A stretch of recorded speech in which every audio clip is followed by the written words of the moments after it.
Sandy Falls Horror Calls. নমস্কার বন্ধুরা, কেকে পডকাস্টের ভূতের কলে আপনাদের আবার স্বাগত জানাই। রাত্রির বেজে গেছে 12টা। কানে হেডফোন লাগাবেন। আজকের ঘটনা দুখানা। আর প্রথমেই বলবো সরি, কারণ অনেক দিন পর এসছি। এর প্রধান কারণ হচ্ছে কেন জানেন তো, আমরা সবসময় চেয়েছি ভালো ঘটনা, ভালো মানুষ, ভালো স্টোরি টেলার বলুক। আজকে পলাশদা আমাদেরকে দুখানা ঘটনা খুব সুন্দর বলবে। তার সাথে বলে রাখি, বৃহস্পতিবার খুব সুন্দর একটা শুভজিৎদার একটা পডকাস্ট এসে, যদি আপনারা না দেখে থাকেন চ্যানেলে যান, আমি লিঙ্ক ডেসক্রিপশানে দিয়ে রেখেছি, আপনারা সেটাও দেখতে পারেন। খুব সুন্দর, আপনাদের ভালো হবে। তো চলুন আজকের ঘটনাটা শুনি। কিছু বলে রাখি, এই ঘটনাতে আমাদের হিংসা কতটা বেড়ে গেলে মানুষের ক্ষতি করতে শুরু করে দিই সেটা জানবো, এবং কিছুক্ষণের জন্য মানুষ কিভাবে বেঁচে যেতে পারে সেটাও জানবো। তো চলুন তার কাছে ডাইরেক্ট যাব, কিন্তু তার আগে যেটা আমরা বলে থাকি, বা আমাদের যে নাম্বার আছে 8961371072, আবারও বলছি 8961371072, এই নাম্বারে হোয়াটসঅ্যাপ করতে পারেন বা কল করতে পারেন, বা আপনাদের যদি কোনো রকম স্পিরিচুয়াল হেল্প লাগে সেটাও যদি আপনারা চান, এই নাম্বারে কল করে আমরা আপনাদেরকে সেই জিনিসটা প্রোভাইড করব। এবং ধরুন মেল করতে চাইছেন, কোনো গল্প লিখে পাঠাতে চাইছেন, কেকে পডকাস্ট 2023@gmail.com আপনারা পাঠাতে পারেন। তো চলুন ওনাকে কল করা যাক, আর ভূতের কলে একটু ভয় পাওয়া যাক। পলাশদা কেমন আছো? আমি ভালো আছি, থ্যাংক ইউ সো মাচ। তুমি কেমন আছো কৌশিক? এই চলছে দাদা। আর তোমার স্টোরি অনেক জায়গায় আমি শুনেছি, প্রথমে আমি জানতাম না, তারপর কথা হলো তোমার সাথে অনেকদিন পর, আবার আমরা একটা রেকর্ডিং করছি। ভূতের কলে অনেকদিন পর আসছে সবার দর্শকের কাছে। তো দাদা তুমি Thank you so তোমার মতো করে আজকের হরর স্টোরি স্টার্ট করো দাদা, আর তোমার ব্যাপারে একটু রাখো, আমি দর্শক জানুক একটু তোমার ব্যাপারে। আমি একটা মাল্টিন্যাশনাল কোম্পানিতে অ্যাজ আ এইচআর জব করছি বিগত 11 বছর ধরে। আর সেটা ছাড়া আমি একজন প্রফেশনাল ভয়েস আর্টিস্ট, মানে অ্যানিমেশন, অডিও স্টোরি, আর আমি অডিও স্টোরিতে গল্প লিখি। প্লাস আমি বিভিন্ন প্ল্যাটফর্মে আর্টিকেল লিখে থাকি। সো এটাই আমার ব্যাপারে, এইটুকুই বলতে পারি। ওকে ওকে দাদা, তুমি তোমার মতো করে ঘটনা আজকে স্টার্ট করো। ওকে, এই প্রথম যে ঘটনাটা, এই ঘটনাটা সঙ্গে মানে আমার জীবনের সঙ্গে খুবই ওতপ্রোতভাবে জড়িয়ে আছে। তার একটাই মাত্র কারণ, একটু যদি ভাগ্যের ফের এদিক থেকে ওদিক হয়ে যেত, তো এই ঘটনার ভিকটিমটা আমি নিজে হতাম। তা আমি এবার ঘটনাটা পুরো শুরু থেকে বলি। এটা 2017 সালের ঘটনা। আমি তখন এইচআর হইনি, আমি তখন অপারেশনসে আছি। তো আমার একজন সিনিয়র, সে এক সময়তে অ্যাভিয়েশন ইন্ডাস্ট্রিতে তিনি চাকরি করতেন। তো তারপর তার কিছু হেলথ ইস্যুসের জন্য সে সেই অ্যাভিয়েশন সেক্টর ছেড়ে দেন, এবং ছেড়ে দিয়ে আমার মানে যেটা আমি এখন বর্তমান কোম্পানি সেখানে জয়েন করেন। সে আমার চেয়ে বয়স অনেক বড়, অনেক সিনিয়র। তার সেই সময়তেই বয়স ছিল অ্যারাউন্ড 45। এবার সেই সময়তে আমরা একটা ইউকে শিফটে, মানে একটা ইউকে প্রজেক্টে কাজ করতাম। তো শিফট টাইমিং হতো হচ্ছে এই দুপুর 1টা থেকে শুরু করে রাত 9টা 9:30 অব্দি হতো। রাত 10টার সময় কোম্পানি ড্রপ, তারপরে 8 ঘন্টার মধ্যে আমরা বাড়িতে চলে আসতাম, বা মেবি 40 মিনিট। সেই টাইমটাতে খুব ভালো ক্যাব সার্ভিস ছিল। এখন সেটা জানি না, কারণ এখন তো এইচআর হয়ে গেছি, তো জেনারেল শিফটে কাজ করি। তো সেই সময়কার ঘটনা আর কি। দিয়ে এবার আমি আর আমার সিনিয়র মানে যেখানে নামতাম, আমি এক্সাক্ট জায়গাটার নাম বলবো না, তবে মোটামুটি যেখানে আমার বাড়ি ওটা হচ্ছে বেহালা চৌরাস্তা। চৌরাস্তার সংলগ্ন একটা খুব বিখ্যাত মন্দির, ওই ঠিক মন্দিরটার সামনেই হচ্ছে আমার এই সিনিয়রটা, তার ফ্ল্যাট। আর সেখান থেকে ভেতরে মিনিট 2 মতন হাঁটলে হচ্ছে আমার ফ্ল্যাট। তো এবার সেই দিন, এবার আমাদের হ্যাবিট ছিল হচ্ছে আমরা গাড়ি থেকে নামতাম ওই মন্দিরের সামনে, তারপর একটা সিগারেট ধরাতাম, দিয়ে 5 মিনিট মতন গল্প করে তারপর আমি আমার বাড়িতে হেঁটে যেতাম, আর সেই সিনিয়র তার ফ্ল্যাটে ঢুকে যেত। সেই দিন মানে কি হলো, ইচ্ছা করছিল না। বললাম যে বলছি যে আজকে না সিগারেট খেতে ইচ্ছা করছে না, আমি না ঘর চলে যাই। তো বললো তুই আজকে খাবি না কেন, কি হয়েছে? বলছে না ভাল লাগছে না, ঘর গিয়ে ঘুমিয়ে পড়ি, ভাল লাগছে না। কখন হয় আর কি, এরকম তো হেক্টিক শিফট আমাদের প্রাইভেটে। তো সেদিন সিগারেট না খেয়ে হেঁটে বেরিয়ে গেলাম, সে ওখানেই ছিল। এরপর টানা 4 থেকে 5 দিন মতন সে অফিসে যায়নি, উইদাউট এন ইনফরমেশন। এবার একটা প্রাইভেট সেক্টরে উইদাউট ইনফরমেশন যদি কেউ 5 দিন অ্যাবসেন্ট থাকে, স্পেশালি। আর হ্যাঁ, আমার সেই সিনিয়র প্রচন্ড, মানে সে প্রচন্ড পাংচুয়াল আর প্রচন্ড প্রফেশনাল। তো তার কাছ থেকে এরকম একটা জিনিস মানে টোটালি সবাই মানে হতবাক হয়ে যায়। তো যাই হোক, সে 5 দিন পর মানে 6 ডেতে সে অফিস জয়েন করে। তা আমি তাকে শুনি যে সে এসছে, তার কাছে এবার যাই যে কি হয়েছে তোমার। এবার সেটা আমি বলতে গিয়ে দেখি তার চেহারা ফেহারা পুরো বিধ্বস্ত হয়ে আছে, যেন মানে কোন মানে কিছু একটা তার সঙ্গে হয়েছে, শরীর টরীর খারাপ বা সামথিং লাইক দ্যাট। তো তাকে আমি বলি যে তোমার কি কিছু শরীর টরীর খারাপ হয়েছে? তুমি 5 দিন আসলে না বিনা ইনফরমেশনে, এখানে তো তোমার নামে আর একটু হলে অ্যাবসকন্ডিং ফ্যাবসকন্ডিং রেজ করে দিত। মানে অ্যাবসকন্ডিং মানে কেউ যদি না বলে কোম্পানিতে কাজ করতে না আসে, তো তার নামে একটা প্রসেস চালু হয়, সেটাকে বলে অ্যাবসকন্ডিং। জাস্ট মানে যারা এই এক্সাক্ট টার্মটা জানে না। তো সে আমাকে জাস্ট এইভাবে বললো, ভাই পলাশ, কি যে ঝড় গেছে। শুনেছি যে তুমি যেটা বললে এটা তো একটা পুলিশ কেসও হয় মাঝে মাঝে, এরা যদি অতিরিক্ত হয়ে যায়। হ্যাঁ মানে এক্স্যাক্টলি, মানে না পুলিশ কেসের সেটা না, সেটা ডিফারেন্ট প্রসেস আছে। ওকে। অ্যাবসকন্ডিং মানে কেউ যদি উইদাউট কোনো ইনফরমেশন তার কোম্পানিতে, মেইনলি মানে এমএনসির কথা বলছি, মানে নট এনি কোম্পানি, মোটামুটি একটা এমএনসি কোম্পানিতে রুল থাকে যে আফটার 3 দিন কেউ যদি উইদাউট ইনফরমেশন অফিস না যায়, তো তাকে একটা ইমেল করে। সেকেন্ড মেল যায় হচ্ছে আফটার 5 ডেজ। তো সেরকম মানে একটা মেল তার কাছে যায়, বাট সে সামহাও মানে কন্ট্যাক্ট করে, মানে সে বেসিক্যালি মানে কোন রকম কন্ট্যাক্ট করার মতন ওকে ওকে, সিচুয়েশনও ছিল না। তো যাই হোক, বুঝতে তো পেরেছি। জিনিসটা ইট ওয়াজ ভেরি সিরিয়াস সামথিং। তো সে আমাকে বলে যে তো কি হয়েছিল তোমার, তো সব তোকে বলছি দাঁড়া। তারপরে আমাকে বলে সেদিন যে তুই সিগারেট না খেয়ে বেরিয়ে গেলি, তারপরে আমি তো একা একা আছি। তো ওই যেখানে ওনার ফ্ল্যাটের ঠিক সামনেই একটা সিগারেটের ছোট্ট একটা গুমটি, আর সেই গুমটিতে তার সঙ্গে মোটামুটি চেনা আছে, সেখান থেকেই সিগারেট ফিগারেট কেনে সেটা সিগারেট ধরায়। তা আমাকে বলছে যে আমি সিগারেটটা নিয়ে হাতে নিয়ে দাঁড়িয়ে আছি, তখন হচ্ছে এপ্রিল বা মে মাস, ভ্যাপসা গরম, মানে পুরো প্যাঁচ প্যাঁচা। এখানকার যে বিখ্যাত কলকাতার যে গরমটা মে মাসে পড়ে, হিট প্লাস হিউমিডিটি, সেরকম সময়তে আমি বুঝলাম যে আমার গাটা একটা শীতে মানে একটা ঠান্ডা হাওয়ার প্রলেপ যদি কারোর গায়ের ওপর চেপে বসে, অদ্ভুত একটা অস্বস্তি মার্কা ফিলিং। মানে সে মানে মানে লিটারেলি হাতে সিগারেট নিয়ে বোকার মতন দাঁড়িয়ে আছে, হাত পা মাথা কিচ্ছু না, নাড়তে পারছে না, রাস্তার প্রায় মাঝখানে সিগারেটটা ধরিয়েছে, হাতে সিগারেটটা জ্বলতে জ্বলতে শেষ হয়ে গেছে। সে একভাবে মানে দাঁড়িয়ে আছে, তার মাথাও কাজ করছে না, কি হলো সে নিজেই বুঝলো না। সেই ছেলেটাও জিনিসটা অবাক হয়ে বলে যে ও দাদা তুমি কি হলো, সিগারেট খেলে না তুমি হাতে নিয়ে, কি হলো?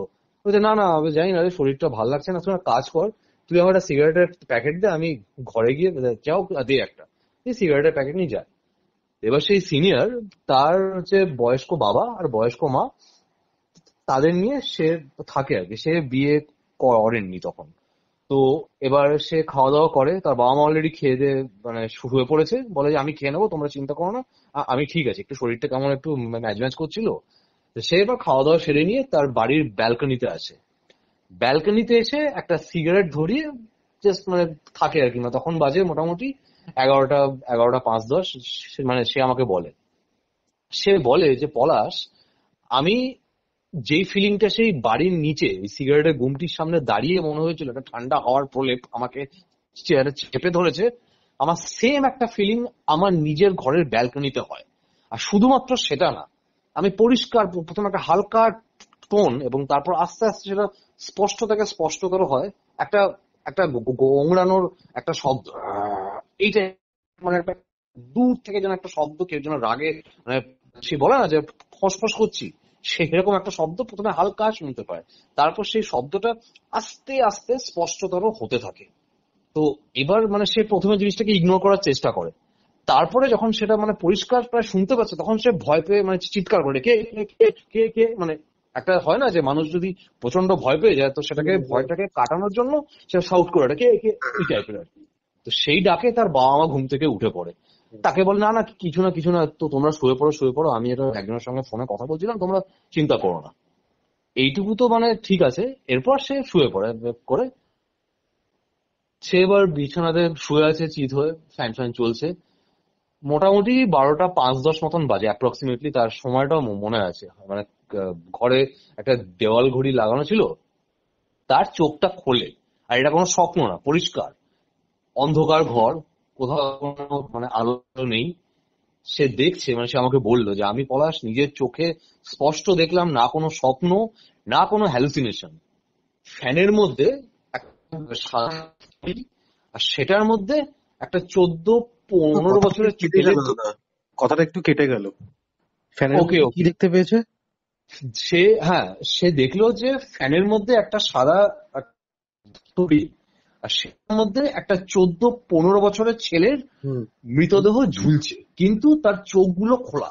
সেটা ফার্স্ট এসে দেখে, সে শুয়ে আছে, সে মানে শোয়া অবস্থাতে দেখে, মানে এটা মানে ফার্স্টে ভাবে যে এটা কোনো স্বপ্ন বা কোনো হ্যালুসিনেশন, বাট তা নয়, সে পরিষ্কার দেখতে পায়। আর একটা জিনিস মানে বলি, যখন কাউকে মানে কোনো আসামিকে যখন ফাঁসি দেওয়া হয়, তো ফাঁসির যেটা টেকনিক হচ্ছে, স্পাইনাল কর্ডটা যদি একবার মানে যখন ফার্স্ট জার্কটা হয়, স্পাইনাল কর্ডটা ভেঙে যায় আর সঙ্গে সঙ্গে সে মানুষটা মারা যায়। কিন্তু যদি স্পাইনাল কর্ড না ভাঙে, তখন সেই মৃত্যুটা প্রচন্ড মানে পেইনফুল একটা একটা মৃত্যু হয় আর কি। মানে আস্তে আস্তে মানে সেই গলার মধ্যে চোখটা লাগে এবং মানে গলাটা আস্তে আস্তে লম্বা হয়ে যায়, কারণ শরীরের ওয়েটটা জাস্ট মানে গলার মাসেলটার উপর পুরো বডি ওয়েটটা পড়ে। সেইভাবে দেখে যে ফ্যানের মধ্যে একটা সাদা দড়ি, আর সেইটাতে একটা 14-15 বছরের ছেলের মৃতদেহ ঝুলছে এবং আস্তে আস্তে যেন গলাটা লম্বা হয়ে যাচ্ছে, মানে সেই শরীরের চাপে। সেই ছেলেটার চোখ দুটো হচ্ছে রক্তবর্ণ খোলা, আর যেন চোখটা মানে ফেটে বেরিয়ে আসছে, আর সেই চোখের কোণ থেকে রক্ত ফোঁটা হালকা হালকা করে চুইয়ে পড়ছে। আর এবার যখন চোখটা খোলা, ওই মানে আউট অফ দ্য প্রেসার, চোখটা যেন তার দিকেই তাকিয়ে আছে।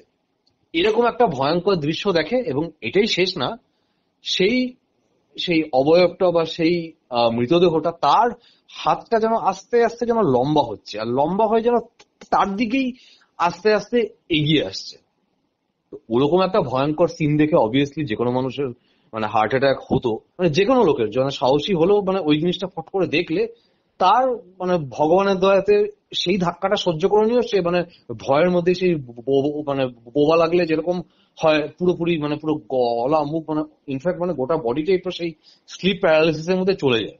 সে তার মধ্যেও অনেক কষ্ট করে মানে হনুমান চাল্লিশা মানে পাঠ করতে করতে করতে করতে সে অজ্ঞান হয়ে যায়। কিন্তু যতক্ষণ তার চোখটা খোলা থাকে, সে দেখতে পায় যে সেই মুখটা মানে একটা বিকৃত হয়ে, আর হ্যাঁ তার জিভটাও মানে বেরিয়ে গেছে, অবভিয়াসলি গলা চোখ করলে মানুষের জিভটা বেরিয়ে আসে। সেইভাবে ওই আকৃতিটা তার দিকে হাঁ করে তাকিয়ে আছে, তার হাতটা যেন লম্বা হয়ে তাকে ছোঁয়ার চেষ্টা করছে। এরপর পরদিন যখন তার চোখ খোলে, তখন মানে মোটামুটি বেলা হয়ে গেছে, তার বয়স্ক বাবা আর মা তার পাশে বসে আছে, মাথার মধ্যে জলপট্টি করেছে, আর গায়ে হচ্ছে ধুম জ্বর। তো সবার আগে ডাক্তারকে ডাকে, তো ডাক্তার ওষুধ দেয়। ওষুধ খাওয়ার পর এক ফোঁটা জ্বর কমে না, মানে 102 জ্বর ছিল, 102 আছে। মানে ডাক্তার বলে যে এটা মানে আমি এরকম দেখিনি, মানে জ্বরের প্রকোপ অনেক সময় তো প্রচন্ড হয়, ওষুধ কাজই করে না, বাট এরকম মানে জিনিসটা আপনি এক কাজ করুন, ওনাকে হাসপাতালে ভর্তি করে দিন। এবার ওই সিনিয়রের যিনি মা, তার ব্যাপারটা একটু সুবিধা লাগে না, তাদের তো মানে বয়স হয়েছে, তারা অনেক জীবন অনেক কাল বিভিন্ন সময় তারা দেখে এসছে। তারা কি করে, ওই যে বললাম যে মন্দির একদম ঠিক মানে মানে মন্দিরের এক সাইডে হচ্ছে মানে মানে হচ্ছে মেইন রাস্তা, রাস্তার একদিকে মন্দির, আর রাস্তার উল্টো দিকে হচ্ছে আমার সেই সিনিয়রের ফ্ল্যাট। তো সেই মন্দিরে যিনি প্রধান, যিনি মানে পুজো দেন, পুরোহিত, একবার তাকে অনুরোধ করে বাড়িতে নিয়ে আসে। সে এবার বাড়িতে এসে তার মাথার মধ্যে হাত দেয়, হাত দিয়েই মানে হাতটা সরিয়ে নিয়ে বলে যে দেখো মা, আহ, আমি বলবো যে ওকে এখন একটু দেখে রাখো, মাথায় গঙ্গা জল ছিটিয়ে দাও, আর ওষুধ দিচ্ছ সেটা তো ঠিক আছে, ওকে একটু হয় কালীঘাট মন্দির, না হলে দক্ষিণেশ্বর মন্দিরে নিয়ে গেলে খুব ভালো হয়। ওর ওপর কিছু একটা হাওয়া লেগেছে, তো আমি বলবো ওকে মানে কোনো জাগ্রত কোনো একটা মন্দিরে কারোর কাছে নিয়ে যাও। আপনি যদি আমার কথা শোনেন, তো আমি একটা আপনাকে উপদেশ দেব, আপনি দক্ষিণেশ্বর মন্দিরে গিয়ে অমুক একজনের নাম আপনাকে আমি লিখে দিচ্ছি, তার সঙ্গে গিয়ে কথা বলুন, আর আপনারা সঙ্গে সঙ্গে নিয়ে যান, কারণ ও আর ওকে চোখে চোখে রাখুন। তো বলে কিছু কি বিপদ মানে মানে কোনো, যেটা আপনি খুলে বলছে, দেখুন আমি এইটুকু বলতে পারি যে কিছু খারাপ হাওয়া কিছু একটা লেগেছে, যেটা কিনা সাধারণভাবে লাগে না বা লাগাটা উচিত না।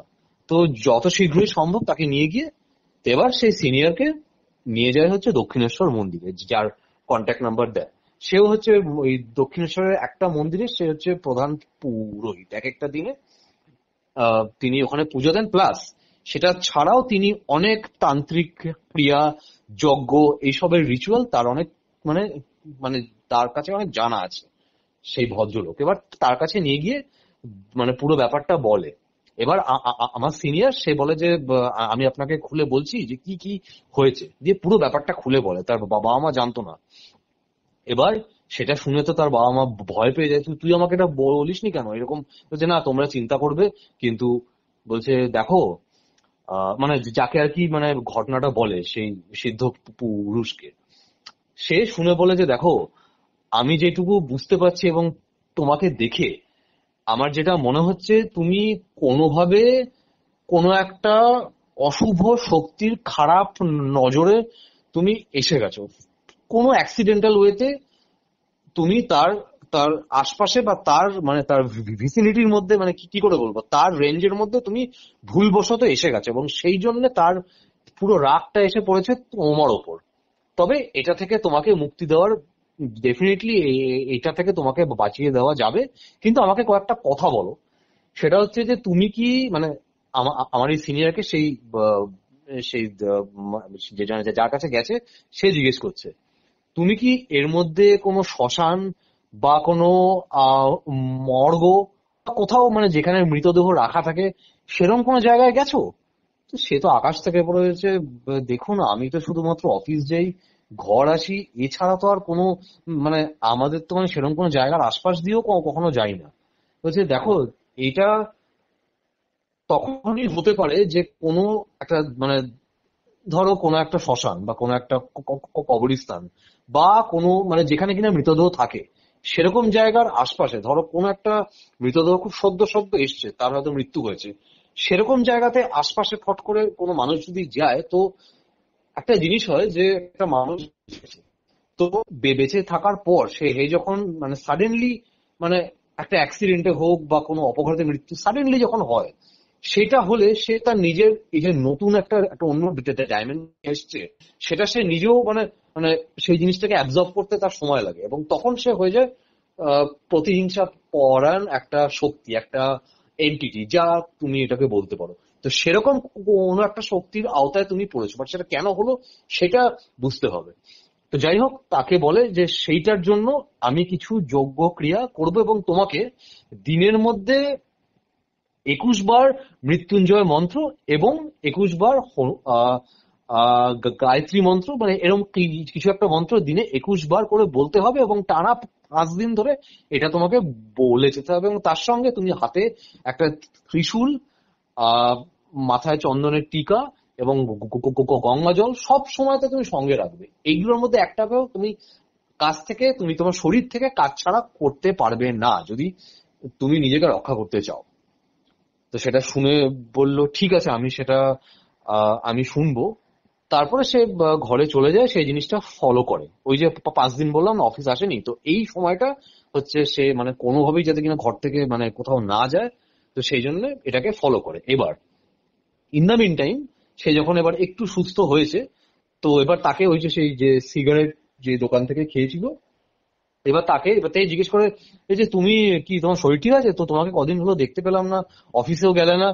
বলছে আরে না বলিস না আমার যে কি হয়েছে, তোকে সব পরে বলবো। বলছে আরে তোমাকে তো বলাই হয়নি, ওই ছেলেটা ওই যে ছেলেটা মানে বলছে আরে ওই ছেলেটা, আরে যে তোমার ওই সাইকেল সারাই করতো, হ্যাঁ কি হয়েছে? আরে তুমি জানো না ও তো আত্মহত্যা করেছে। বলছে মানে? বলছে যে আরে তুমি তো কিছু জানোই না, সেদিন বলতে আজ থেকে 2-3 দিন আগে। এবার যে জিনিসটা বেসিক্যালি হয়েছে হচ্ছে মানে হচ্ছে এইরকম একটা ছেলে, ওর ছেলেটার নাম আমার এখন মানে মনে নেই, সে ছেলেটার নামও বলেছিল। একটা 14-15 বছরের ছেলে, তার মা হচ্ছে লোকের বাড়িতে রান্না ফান্না করতো, আর তার বাবা হচ্ছে হ্যান্ড রিক্সা চালাতো। সেই ছেলেটা হচ্ছে সাইকেল সারানোর কাজ করতো, প্লাস স্কুলেও যেত। এইবার সেই ছেলেটা কোনো একটা মেয়ের সঙ্গে তার একটু ভালোবাসার সম্পর্ক বা সামথিং প্রেম ঘটিত কিছু একটা হয়, আর সেই মেয়েটা সেই জিনিসটাতে তারপরে মানে কিছুদিন বন্ধুত্ব থাকার পর সে ছেলেটির প্রেমের প্রস্তাবটাকে প্রত্যাখ্যান করে। এবার ছেলেটা ওই জিনিসটা সাডেনলি সহ্য করতে না পেরে out of a fit of rage সে আত্মহত্যা করে তার নিজের বাড়িতে ওই দিন। এরপর যখন আত্মহত্যা করে তো অপঘাতে মৃত্যু, এবার সেটাকে এবার অবভিয়াসলি পুলিশ ইনভেস্টিগেট করে, দিয়ে ছেলেটার বডিটা নিয়ে যায় পোস্টমর্টমে। পোস্টমর্টম করে কিছু তো মানে সেরকম কিছু ক্লু পায় না যে মানে এটা মানে আত্মহত্যা নাকি অন্য কিছু, সেটাও তো চেক করা। সেটা করে করতে করতে রাত 9:30টার সময়তে ছেলেটার বডি আবার ফেরত দিয়ে যায়, যেটা শোনা হয়। এবার রাত 9:30টার সময়তে এবার ছেলেটার সৎকার সমস্ত কিছু কাজ, ক্রিমেশন সব যে করতে হবে, সেই সময়তে লোক পাওয়া যাচ্ছিল না। একই তো তারা মানে মানে হতদরিদ্র ফ্যামিলি, তারপর লোকজনও নেই, তারপর একটা অপঘাতে মৃত্যু, লোকজন অতটা অ্যাসোসিয়েটেড হতে চাইছিল না।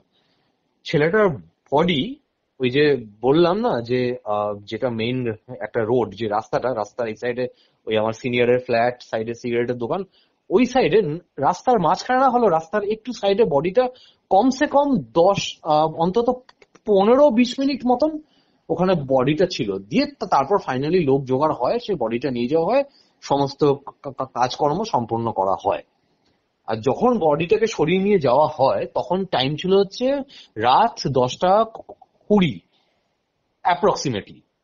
ঠিক 10 মিনিট আগে, যেখানটাতে কিনা যে আমি ঘটনা স্টার্টিংই বললাম যে আমরা ওখানে ওখানে আমরা গাড়ি থেকে নামি, ওখানে দাঁড়িয়ে সিগারেট খাই, এক্স্যাক্টলি সেম জায়গাটাতে আমিও প্রত্যেকদিন ওখানে দাঁড়িয়ে থেকে আমরা গল্প করতে করতে সিগারেট খাই। সেদিনও খেতাম, কিন্তু সেদিন কি মাথায় এলো মানে আমি আজও ভাবলে মানে ভগবানকে 2 হাত জোর করে মানে প্রণাম করি। সেই দিন কি মাথায় এলো, ইচ্ছা করলো না, আমি সোজা ঘর চলে গেলাম। সিনিয়রটা এক্স্যাক্টলি অলমোস্ট ওই জায়গাটাতেই দাঁড়িয়ে ছিল যেখানে কিনা ছেলেটির মৃতদেহ রাখা ছিল। এবার ছেলেটির মৃতদেহ যখন রাখা ছিল তো তার আত্মাটা, তার মানে স্পিরিটটা তো শরীর থেকে বেরিয়ে গিয়েও শরীরের একটা টান আছে, কারণ প্লাস মানে অপঘাতে মৃত্যু, সে আশপাশে ঘুরছিল, তার মনের মধ্যে রাগ জ্বালা দ্বন্দ্ব, প্লাস সে যে আর বেঁচে নেই, একটা অন্য পৃথিবীতে একটা অন্য ডাইমেনশনে যে মুভ করছে, সবকিছু মিলিয়ে তার পুরো রাগটা গিয়ে পড়ে আনফরচুনেটলি আমার সেই সিনিয়রের ওপর, যেটা কিনা আমি থাকলে হয়তো আমার ওপরেও পড়তে পারতো, বাট সেটা আমি ছিলাম না বলে সেই জিনিসটা থেকে আমি একটুর জন্য মানে বেঁচে বেরিয়েছি। মানে এখনো মানে আমি ঘটনাটা বলছি আমার গা হাত পা ঠান্ডা হয়ে যাচ্ছে এটা ভেবে। সেই ছেলেটার পুরো রাগটা সামহাউ আমার এই সিনিয়র যে দাদা তার ওপর পড়ে, এবং তাকে মানে ভাবে যে আমি একেও আমার সঙ্গে আমার পৃথিবীতে নিয়ে আসবো। ইনফ্যাক্ট এরপর যখন সেই সমস্ত নিয়ম মেনে সেই দিনে 21 করে মৃত্যুঞ্জয় মন্ত্র এবং 21 বার করে গায়ত্রী মন্ত্র এটা যখন বলতো, সে মানে বলতো যে আমি যখন মানে মানে এরপর সে এরকম কিছু দেখেনি, বাট সে স্বপ্ন দেখতো পরপর টানা 5 দিন সে দেখেছে যে তার ঘরের দরজার সামনে একটা অন্ধকার, অন্ধকারের নিচে একটু সাদা ধোঁয়া মতন, আর ধোঁয়ার পেছনে একটা অবয়ব পরিষ্কার দাঁড়িয়ে আছে, একটা ছেলে। তার মুখটা স্পষ্ট বোঝা যাচ্ছে না, কিন্তু তার চোখগুলো মনে হচ্ছে লাল, পুরো মানে সেই সেই ভাটার মতন ইয়ে হয়ে আছে আর কি।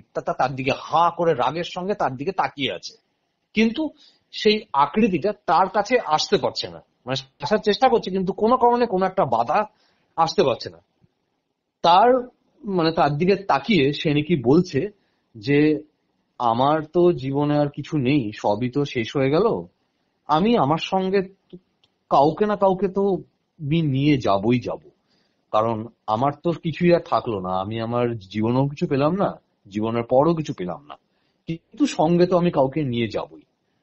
তো সেই ঘটনাটা তারপরে সেটা সে সিনিয়র, সে অন্তত 5 দিন, সেই জন্য 5 দিন মানে ঘরের বাইরেও বেরোয়নি।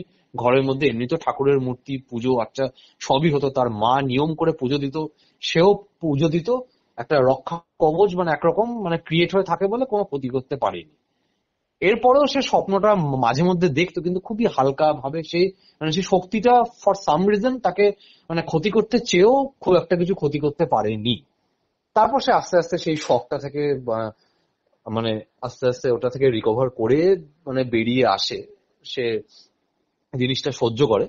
কিন্তু আমাকে জিনিসটা বলে যে মানে ভগবানের আশীর্বাদ থাকলে সে একটা মানুষ একটা বড় বিপদের দিকে যেতে যেতেও হয়তো সাইড কেটে বেরিয়ে যায়, এবং যদি সে কোনো একটা বিপদের মধ্যে হয়তো যদি বাই চান্স সে যদি ঢুকেও গেল, ভগবানের আশীর্বাদ থাকলে না সেটা থেকে সামহাউ তার থেকে বেরোনোর একটা রাস্তা, একটা শক্তি সেই জিনিসটাকে সহ্য করার মতন। কারণ ওরকম একটা ভয়ঙ্কর দৃশ্য যদি আমি দেখতাম, মানে আমার এরকম মানে বলাটা উচিত না, আমি হয়তো আজকে এখানে থাকতাম না, এই ঘটনাটা তোমার সঙ্গে আজকে বসে আমি শেয়ার করছি, হয়তো আমি নিজে একটা গল্প হয়ে যেতাম আর কেউ অন্য কেউ কোনো একটা প্ল্যাটফর্মে এটা বলবো। So like like I am very much thankful যে আমি আমার মনে হয় সেই দাদা, জানো মুহূর্তে তো এটা পলাশদা, এক্স্যাক্টলি সবকিছু না লেখা আছে আমাদের এখানে, তুমি কিছুই আলাদা করে কিছু করতে পারবে না।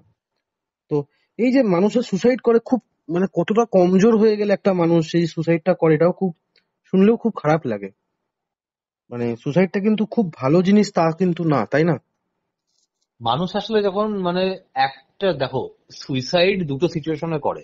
এক, যখন মানুষ সমস্ত আশা ছেড়ে দেয়, হুম, আর সেকেন্ড হচ্ছে মানুষ একটা ধাক্কা সাডেনলি সহ্য করতে না পেরে সে একদম শকড। একটা অ্যাব্রাপ্ট ডিসিশন ফট করে নিয়ে নেয়। এই দুটো সিচুয়েশনে সুইসাইডটা কিন্তু হয়। সুসাইড তো করতে যারা গেলে স্ট্রং কিন্তু জানো মাইন্ডেড তো সেই জন্য অনেকে মানুষকে সাইকোলজিক্যাল যারা ডক্টরস আছেন তারা বলেছেন সুসাইড করতে গেলে বহুত মনের জোর লাগে। এক্স্যাক্টলি কিন্তু একটা মানুষ কতটা মনকে মানে দুঃখে, কতটা শখে যে এই জিনিসটা করে ফেলেছে সেটা কিন্তু আমরা কেউ জানতে পারি না, কারণ সেরকম কোনো মিটার আবিষ্কার হয়নি।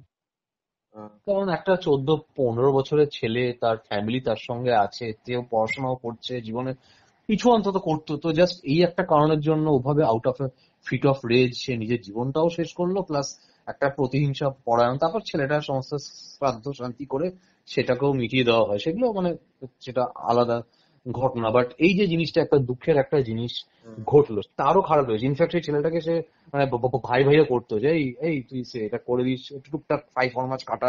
ছেলেটা বেসিক্যালি খারাপ ছিল না, মানে যেটুকু আমি শুনলাম, হুম, কিন্তু হুম, হুম। একটা একটা ওরকম একটা ঘটনা ঘটার পর সে আজকে একটা এরকম একটা প্রতিহিংসা পরায়ণ একটা এন্টিটি বলতে পারো বা স্পিরিট বলতে পারো। এগুলো সত্যি, মানে এগুলো মানে মুক্তিটা বাস্তবেও পেলো না থাকে। সে ঠিকঠাক ভাবে। একটা কথা আছে না যে মানে সত্যটা না কল্পনার চেয়েও ভয়ঙ্কর, কল্পনার চেয়েও আরো মানে ইয়ে, সেরকম মানে এটা একটা সেরকম একটা একটা উদাহরণ। মানে আমরা মাঝে মাঝে, দেখো তুমি কথা বলতে বলতে ভাষা হারিয়ে ফেলছিলে, মানে আমরা রাইট। ভাষাও হারিয়ে যায়। মানে খুব সত্যি কারণ খুব খারাপ কারণ লাগে। এইটা মানে আমি নিজে ফেস করি, মানে আমি যদি নিজেকে এই সিচুয়েশনে ভাবতাম হুম, মানে কি হতো, মানে কি আর মেইন হচ্ছে সেই সময়টাতে তো মানে তখন তো আমি একাই থাকতাম আর কি, তো এরকম একটা সিচুয়েশন ফেস করা একটা ভয়ঙ্কর ভয়ঙ্কর ব্যাপার থেকে খুব হয়ে যেত। কষ্টকর মা বাবার কাছেও। যে একটা জিনিস দেখো দাদা, ওনার মা বাবা কিন্তু বুঝতে পেরেছে এবং নিজেও বুঝতে পেরেছে, এটা অন্য একটা বিষয়। হ্যাঁ, এটা কিন্তু আমরা কিন্তু অন্য কিছু অন্যরা অন্য কিছু ভেবে ফেলতো। এক্স্যাক্টলি সেটা। দাদা, তাহলে আমরা সেকেন্ড ঘটনায় কি যাবো তাহলে?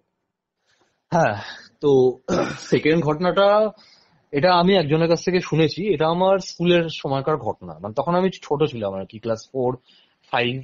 ঘটনাটা যাকে নিয়ে মানে আমার একজন বন্ধু, সে একটা অন্য স্কুলে পড়তো। হুম, সেই বন্ধুর একজন মাস্তুতো দাদা ফাদা কেউ একজন হবে।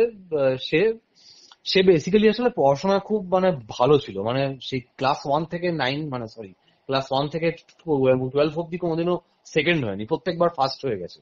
সে তারপর শিবপুর ইঞ্জিনিয়ারিং থেকে 109 র্যাঙ্ক করেছিল। এখন আমেরিকাতে like well settled venture capitalist মতন হয়েছে, লাইক ভেরি ওয়েল সেটেলড আর কি। যাই হোক, তো এবার ওর সঙ্গে নাকি এই ঘটনাটা ঘটে, মানে আমি আমার এই ফ্রেন্ডের কাছ থেকে শুনি। ঘটনাটা হচ্ছে মানে এরকম, ও মানে ওই সেই ছেলেটা তখন পড়তো হচ্ছে কত, ক্লাস 2-3-তে। হুম, আমি ঘটনাটার মানে ডিপে ঢোকার আগে একটা জিনিস, মানে জাস্ট একটা লাইন খালি বলবো। মানুষের মনের মধ্যে ইনসিকিউরিটি, প্রতিহিংসা, রাগ, এই জিনিসটা যেটা কত ভয়ঙ্কর পর্যায়ে যেতে পারে, এই ঘটনাটা শুনলে তুমি এবং এই পডকাস্টটা যারা শুনবে তারা বুঝতে পারবে যে প্রতিহিংসা, রাগ, জ্বলন, এটা যে একটা কত বড় শত্রু এবং তার ইম্প্যাক্ট যে কত ভয়ঙ্কর হতে পারে। যাই হোক, এবার ঘটনাটাতে ঢুকি। ওই মানে আমার চেয়ে সে বয়সও বড়, তাকেও আমি সিনিয়রই বলতে পারি। তো সেই দাদাটা তখন ক্লাস 4 বা 5-এ পড়ে, আমি পড়ি তখন 2-তে বা 3-তে। এবার সে খুবই ভালো, তাকে সে মানে যে স্কুলে পড়তো সেখানকার ফ্যাকাল্টিরা, মানে সেখানকার টিচাররা, স্কুলের প্রিন্সিপাল, তার বন্ধু বান্ধব, সিনিয়র সবাই মানে এক কথায় ভালোবাসে, খুব ভালো ছেলে আর কি। যেমন পড়াশোনায় ভালো তেমনি ভদ্র নম্র, কোনোদিনও মানে কোনো মাস like a perfect boy. Suddenly ও মানে স্কুলে যেতে চাইতো না, বলতো যে আমার না ভালো লাগছে না, আমার শরীর খারাপ লাগছে, আর তার খুব ফ্রিকুয়েন্টলি শরীর খারাপ হওয়া শুরু করে। আর শুধুমাত্র শরীর খারাপ না, অসংলগ্ন কথাবার্তা বলতো যে আমার না ভয় লাগে, আমি না একা একা বসলে মনে হয় যে কেউ আমাকে দূর থেকে ডাকছে। যখন আমি ঘুমাই, শুয়ে থাকি, তখন মনে হয় কেউ আমাকে পেছন থেকে আমার পিঠে হাত দিচ্ছে, কেউ আমাকে দূর থেকে দেখছে।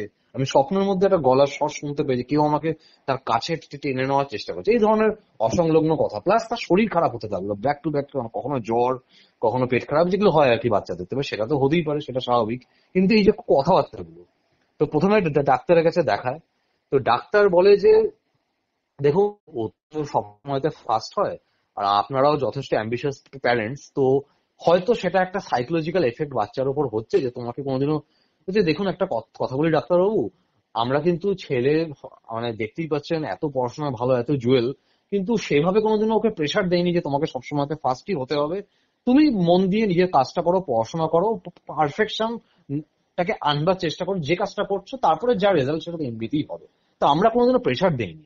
তো ডাক্তার বলে আপনারা একটা কাজ করুন, ওকে একজন কোনো সাইকোলজিস্টের সঙ্গে কনসাল্ট করান। তখন এই মানে নতুন প্রফেশনটা জাস্ট মানে একটু একটু শুরু হয়, মানে ইট ওয়াজ লাইক, মানে কি বলবো, ব্যাক ইন দ্য টাইম 1999 বা সামথিং, মানে তখন জিনিসগুলো জাস্ট স্টার্ট হয়। মানে এখন যেমন কি সাইকিয়াট্রিস্ট, সাইকোলজিস্ট, তারপরে এই জিনিসগুলো এখন খুব মানে সবাই জানি, বাট সেই টাইমে জাস্ট মানে শুরু হয়। তো এবার ভাবে যে কি বলতে চাইছে, তো এবার একজন সাইকোলজিস্টের কাছেও নিয়ে যায়। তো সেই সাইকোলজিস্ট ওর সঙ্গে অনেকক্ষণ ধরে কথা বলে, তাকে বলে তোমার কি মনে হয়। ও বলে যে আমার মানে সবসময়তে মনে হয় যে আমার মাথার মধ্যে কেউ ঢুকে কেউ কিছু একটা বলবার চেষ্টা করছে, বলছে যে তোকে আমি কাছে টেনে নেবো, তুই এখানে থাকবি না, তুই তোর বাবা মার সঙ্গেই থাকতে পারবি না। এই ধরনের জিনিসগুলো আমার মাথার মধ্যে প্লে করে। সেটা কেন হয় এবং আমার খুব না অস্বস্তি লাগে।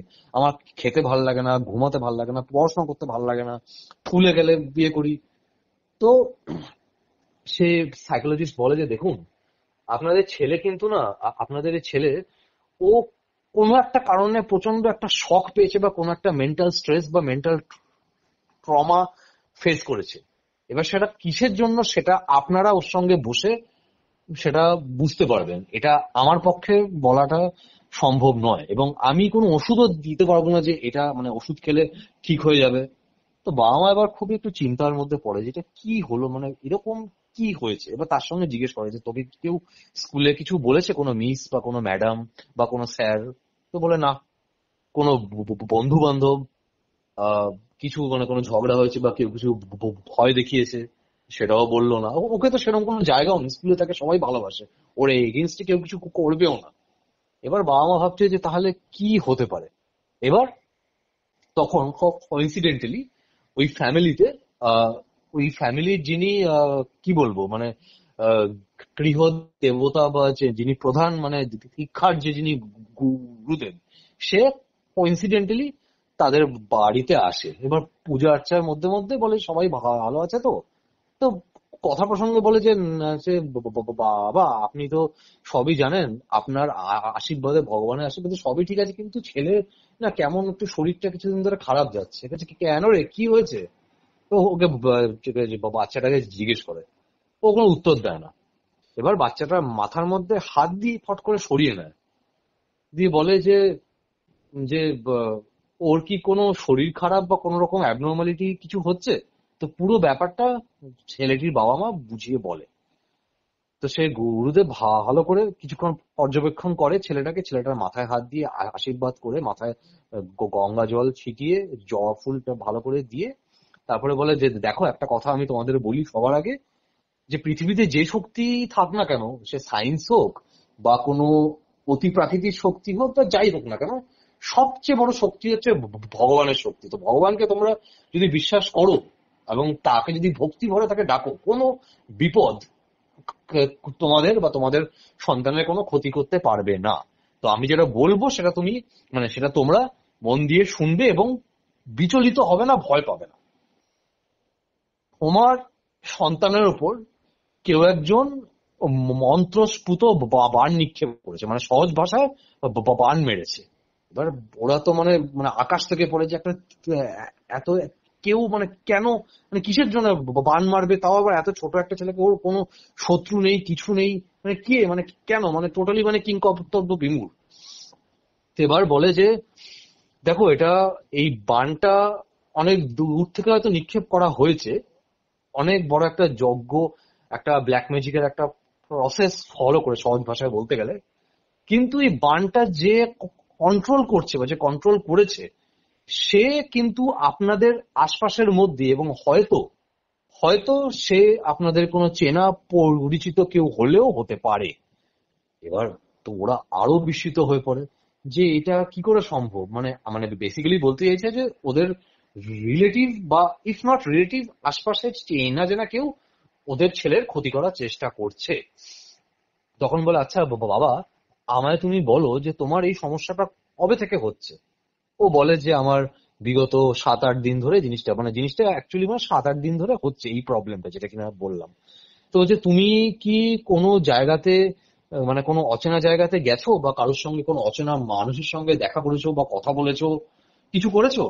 সে ঘাড় নাড়ে, সে না, সে তো স্কুল যায়, ঘর আসে, যেখানে যেখানে টিউশন পড়তে যায়, আর দু একজন মানে খুব ভালো ফ্রেন্ড, মানে ওদের সঙ্গে মেশা ছাড়া আর কারোর সঙ্গে তার কোনো ইয়ে করে না। তো বললো তুমি, এবার বলে যে না, তাও কিছু আলাদা কোনো বন্ধুর বাড়িতে গেছো বা কোনো অচেনা বিয়েতে।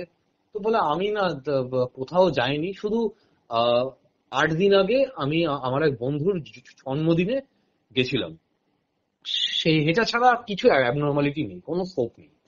তখন বলে যে আপনারা গিয়ে খোঁজ নিন যে ওই জন্মদিনের পার্টিতে এমন কিছু ঘটনা বা কিছু হয়েছে কিনা আপনার ছেলের সঙ্গে, যেটার সঙ্গে ওর এখন যে বর্তমান পরিস্থিতি যেটা ফেস করছে, কোনো একটা যোগসূত্র বা কিছু একটা আছে।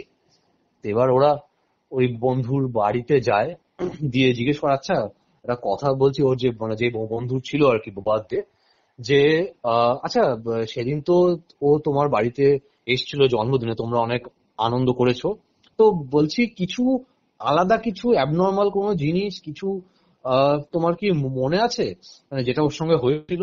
বলছে, দেখো কাকিমা, ও তো মানে আমরা সবাই মিলে বার্থডে কেক কাটিং করলাম, তারপরে কেক তো ও একটা পিস খেয়েছিল, সে এটা ছাড়া তো ও কিছু খাইওনি। আমরা নিজেদের মধ্যে বসে গল্প করলাম, তারপরে হচ্ছে আনন্দ ফুর্তি, গান নাচ এসব তো করলাম, করে তারপরে যে যার বাড়ি সবাই ফিরে গেছে, এছাড়া তো আর কিছু হয়নি। এবং এসছিল বলতে মানে ওই আমার একজন টিউশন মাস্টার, ওই পাশের বাড়ির কয়েকজন আন্টি, ওদের ছেলে, একজন মেয়ে। ওরা বুঝতে পারছে না যে জিনিসটা, যে তাহলে কোথায় কিছু অ্যাবনর্মালিটি হতে পারে। এইবার ওর যার জন্মদিন ছিল, সেই ছেলেটার একটা ছোট ভাই, সে বললো যে আন্টি আপনি ওর ওই একটা খাতা ছিল, একটা অঙ্কের খাতাটাও ফেরত পেয়েছে। বলছে, অঙ্কের খাতা মানে? বলছে, হ্যাঁ, বলছে, ওই যেদিন ও এখানে এসেছিল, তো মানে ওই যে হচ্ছে অমুক দা একজন আছে, তার আমি নাম নিলাম না, সে হচ্ছে একটা অঙ্কের খাতা মানে ওকে ফেরত দেওয়া ছিল, খাতা ফাতা চেক করে। তো বলছিল যে ওর ব্যাগটা কোথায়। কিন্তু বলছে, আমি বলেছিলাম যে ওখানে। ও একটা ছোট ব্যাগ নিয়ে সেদিন জন্মদিনে অনুষ্ঠানে এসেছিল, ওটা তাকে বলতো, সেটা ফেরত পেয়েছে তো। এবার সন্দেহ লাগলো। ওরা ওকে জিজ্ঞেস করে যে তুই সেদিন যে এসেছিলি জন্মদিনে, তো তোর এই ব্যাগ নিয়ে এসেছিলি? হচ্ছে, হ্যাঁ আমি তো ব্যাগটা সঙ্গে রাখি, একবার একটু ব্যাগটা দেখাতো। ব্যাগটা চেয়ে দেখে, ব্যাগটা দেখে মানে ব্যাগের একদম সাইডের একটা চেনে চেনে কতগুলো জিনিস পায়, যে জিনিসগুলো থাকার কথা না। সেই জিনিসগুলো হচ্ছে একটা টিকটিকির কাটা, একটা লেজের টুকরো, একটা পা- শালিক পাখির একটা পাখা, আর একটা বাদুড়ের একটা কাটা, হয় একটা বাদুর বা চামচিকের একটা কাটার ডানা, আর এরকম দু একটা টুকটাক জিনিস ওর ব্যাগের মধ্যে। এবার বলে যে এই জিনিসগুলো ওর ব্যাগের মধ্যে কি করে এলো? বলছে, আমি তো মা, এটা তো আমার কোনো আইডিয়া নেই, এটা কি করে এলো না এলো। তো এবার ওরা জিজ্ঞেস করে যে এই, এখন ওরা পুরোপুরি ইনভেস্টিগেশন করতে শুরু করে যে ওর মানে এই জিনিসগুলো ওর ব্যাগের মধ্যে কি করে এলো, ওর ব্যাগটা কার কাছে ছিল বা কোথায় রেখেছিল। এবার এত ভিড়ের মধ্যে কার ব্যাগ কোথায় কে হাত দিচ্ছে, ওই জিনিসটা মাথাতে স্ট্রাইক করলো যে স্যার বলছিল যে ওকে না খাতাটা ফেরত দিতে হবে। তো মানে একটা মানে ওই যে সে ছোট ভাইটা, ও একটা অঙ্কের খাতা ওর থেকে নিয়েছিল, সেটা বলেছিল ওকে ফেরত দেবো। স্যারটা বলে যে হ্যাঁ ওটা আমি ফেরত দিয়ে দেবো, বলে খাতাটা নিয়ে বলছে আমি ওর ব্যাগের মধ্যে রেখে দেবো, ওর হাতে দিয়ে দেবো। এবার বলেছে সে স্যারটি কে। এবার সে বেসিক্যালি যার কথা বলছে সে হচ্ছে ওদের একজন মানে দূর সম্পর্কের, মানে নট এক্স্যাক্টলি আত্মীয় বাট অনেকটা দূর সম্পর্কের একজন আত্মীয়। এবার ওর কাছে যায়, ওকে গিয়ে বলে যে একটা কথা, তুমি সত্যি করে বলো, তুমি কি আমার ছেলের সঙ্গে কিছু খারাপ কাজ করেছো? বলছে না না না, আপনি এসব কি বলছেন, এরকম কেন? মানে সে মানে প্রচন্ড ভয়, মানে একটা মানুষ যে সাডেনলি একটা জিনিসের জন্য মানে অ্যাটাক করে, সেই যদি কাজটা সত্যি কিছু একটা করে থাকে বা কিছু অন্তত গোপন করার চেষ্টা করে, সে একটু ডিফেন্সিভ হয়ে যায়। বাট যে কাজটা করেনি সে প্রচন্ড কনফিডেন্টলি বলবে না আমি করিনি, আপনারা এসব কেন বলতে যাচ্ছেন, আমার সঙ্গে কোনো সম্পর্ক নেই। তো যেভাবে একটা মানুষ ডিফেন্ড করে, তো সেটাতে সন্দেহ লাগে, বা তাকে সবাই মিলে চেপে ধরে, সত্যি কথা বলো, আমরা কিন্তু এটা খুব খারাপ হয়ে যাবে, তাকে চাপ দেয়। এবার সবার চাপে ভেঙে পড়ে বলে যে আমি ওর ব্যাগের মধ্যে কতগুলো জিনিস আমি রেখেছিলাম, যে তুমি এক্স্যাক্টলি কি কাজ করেছো সব খুলে তোমাকে বলতে হবে, তুমি কি করেছো। এবার যেটা বেসিক্যালি যেটা সেই ছেলেটি বলে, মানে সে একজন হচ্ছে প্রাইভেট টিউটর, সেটা সরি বলতে ভুলে গেছি, সে একজন প্রাইভেট টিউটর, সে ক্লাস 1 থেকে 8 9 অব্দি বাচ্চাদেরকে প্রাইভেট টিউশন দিয়ে মানে প্রাইভেট টিউশন পড়াতো। ও বলে আমি হচ্ছে ওর ওপর ব্ল্যাক ম্যাজিক করেছি। কিসের জন্য এবার সেটাও বলছি কেন। ওই যে যে যে যে স্যারটি, সে হচ্ছে টিউশন টিচার। এবার সে যত মানে মানে বাচ্চা এবার যত তার মানে তার যারা হচ্ছে স্টুডেন্ট, ওরা যত ভালো রেজাল্ট করবে সেই ওয়াইজ ওর হয়তো নাম বাড়বে, আরো স্টুডেন্ট আসবে, সে একটা নিজস্ব একটা মানে কোচিং ইনস্টিটিউট খুলবে সেরকম ভাবে। এই ছেলেটা হচ্ছে ফার্স্ট অফ অল ওর একজন দুঃসম্পর্কের রিলেটিভ, প্লাস ছেলেটা পড়াশোনায় ভালো, মানে যে বললাম যে সে কোনোদিনও সেকেন্ডই হয়নি। এবার ছেলেটা পড়াশোনায় এতটা ভালো, ছেলেটার বাবা মাও মানে ছেলেটার পড়াশোনার ব্যাপারে প্রচন্ড মানে প্রফেশনাল এবং স্ট্রিক্ট, মানে এক কথায় বলতে গেলে স্ট্রিক্টের চেয়ে এক লেভেল উপরে হচ্ছে প্রচন্ড রুথলেস টাইপের। তো এবার যখন ছেলেটা একদম মানে সেই ক্লাস 1 2 তে পড়তো, সেই সময়তে ওর কাছে মানে ওকে পড়ানোর জন্য এই যে মাস্টারটা, সে একবার মানে একরকম কাইন্ড অফ আবেদন করে যে আমি ওকে টিউশন পড়াতে চাই। ওর বাবা মা আহ, তখন তার কাছে টিউশন পড়াতে রাজি হয়নি, বিকজ মানে এই স্যারটা ডেফিনেটলি ভালো, বাট এই যে এতটা ভালো স্টুডেন্ট যে তার বাবা মা মানে তখন ছেলেটির বাবা মা ভেবেছে যে ওকে আমরা যখন মানে একদম যে বেস্ট টিচার সেরকম কারোর কাছে মানে তার কাছে দিয়ে পড়াবো, কারণ পড়াশোনার ব্যাপারটা তারা অ্যাবসলিউটলি প্রচন্ড রুথলেস। সেই জিনিসটা এর খারাপ লেগে যায়, তার ইগোতে লেগে যায়। সে ভাবে যে তোমার ছেলে এত ভালো যে আমি তাকে পড়ানোর যোগ্য নই, আমিও তো ভালো টিচার, আমিও পড়াচ্ছি, আমার কাছে স্টুডেন্টরা আসছে, কিন্তু তোমার ছেলে পড়াশোনায় ভালো, খালি ফার্স্ট হচ্ছে বলে আমি তাকে পড়ানোর যোগ্য নই। ঠিক আছে, এটার একদিন আমি একটা হিসেব করব। সে কি করে, প্রতিহিংসার জন্য সে হচ্ছে বেনারসে যায়। বেনারসে গিয়ে একজন আঘরি সিদ্ধ তান্ত্রিকের সঙ্গে যোগাযোগ করে এবং তাকে বলে যে আমি যদি কাউকে বান মারতে চাই তাহলে কি করতে হবে। এবার বান মারার যেটা বেসিক একটা প্রসেস, যেটা মানে আমি যেটুকু শুনেছি তার কাছ থেকে, আমি নিজেও পুরোপুরি অবগত নই, দুটো কাজ করতে হয়। যে মানুষটাকে বান মারা হবে সেই মানুষের শরীরের যে কোনো একটা অংশ, সেটা খুব সহজ হয় হচ্ছে মাথার চুল, এবং কোন একটা মাথার চুল বা হয়তো হাতের নখ, এই জিনিসটা চাই ফার্স্ট, সেই জিনিসটা উঠিয়ে আনা। আর সেকেন্ড, যে বানটা মারছে মানে যেই আঘরি তান্ত্রিক, যে কিনা সেই পুরো প্রসেসটা যে ক্রিয়াটা জানে, সে কতগুলো জিনিস একত্র করে সেটার মধ্যে মন্ত্র পুট করে সেই জিনিসটাকে যাকে বান মারা হবে তার ব্যাগের মধ্যে বা তার সন্নিকটে জিনিসটাকে প্লেস করতে হবে। এইটা যখন কমপ্লিট হয়ে যাবে, মানে হচ্ছে এর হাতের নখ বা মাথার চুল যদি এইখানে মানে যে বান মারছে সে পেয়ে যায়, এবং সে তার এই যে বললাম না, ওই টিকটিকির লেজ, তারপরে চামচিকের পাখা, আর একটা মানে জিনিসগুলো এক্স্যাক্টলি আমার ঠিক মনে নেই কি কি জিনিসগুলো, ওই জিনিসটা যখন তার কাছে দিয়ে দেয় তখন হচ্ছে ফার্স্ট স্টেজটা কমপ্লিট হবে। সেকেন্ড স্টেজে যে বানটা মারছে সে তার হাতের আঙ্গুলের এক ফোঁটা রক্ত আগুনের মধ্যে দিয়ে সেটার মধ্যে সেই কাকের পালক এবং সেই যাকে বান মারবে তার মাথার চুলটা ফেলে দিয়ে কতগুলো মন্ত্র পড়ে অপর দেবতাকে প্রাণ বা একটা হচ্ছে রক্ত এবং একটা ইচ্ছা তাকে উৎসর্গ করবে, সামথিং সেরকম ভাবে। সেটা করলে তখন তাকে বান মারাটা যায়। এবং বান মারলে তখন যাকে বান মারছে সে সুস্থ শরীরে থাকতে পারবে না, হয় তার শরীর খারাপ হবে, তার মাথা ঠিক থাকবে না, এবং আস্তে আস্তে সে মানে সুস্থ স্বাভাবিক থাকতে পারবে না। তো সে তাকে প্রাণনাশ করবার জন্য এই বানটা মারা হয়নি, কিন্তু তার জন্য অন্তত শরীর খারাপ হয়, মেইনলি সে যেন পড়াশোনাতে ফোকাস করতে না পারে। এইটা শোনবার পর তার বাবা মা মানে প্রায় সেই ছেলেটার মানে কলার ধরে প্রায় তাকে মারতে উদ্যত হয়।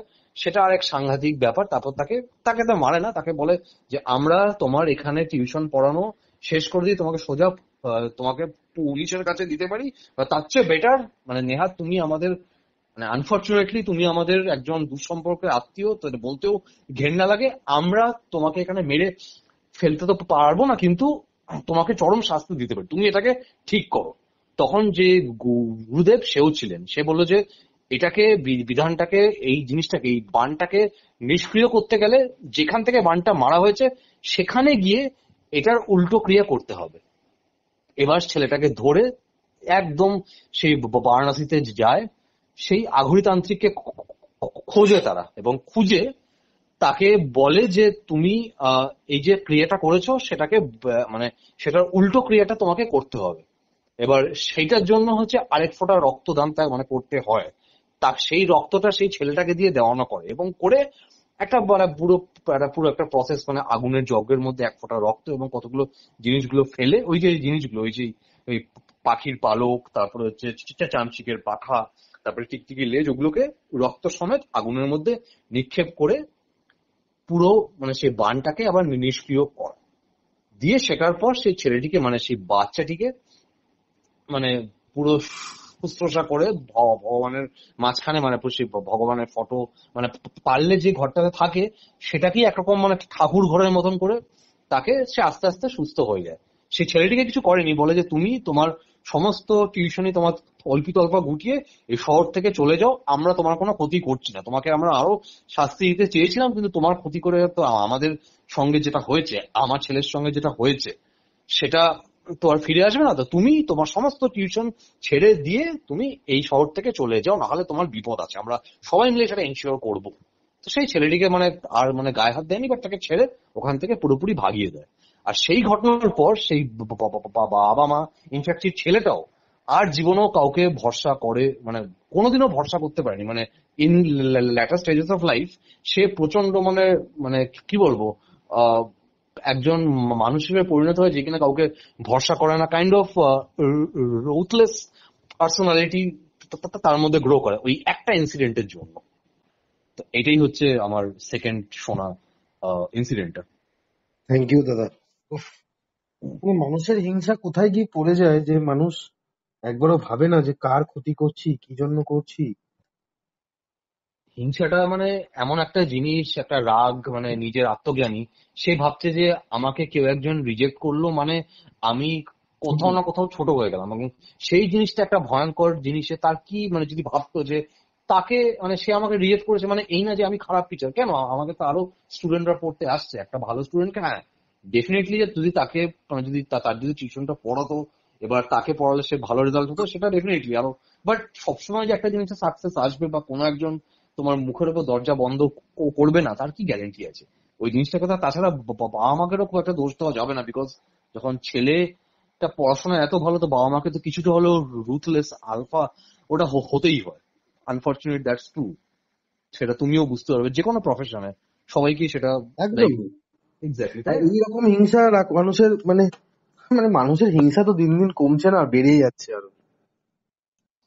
এই জিনিসটা মানে একটা হিংসা, প্রতিহিংসা, এই আর সবচেয়ে বড় হচ্ছে একটা সেলফ ডাউট।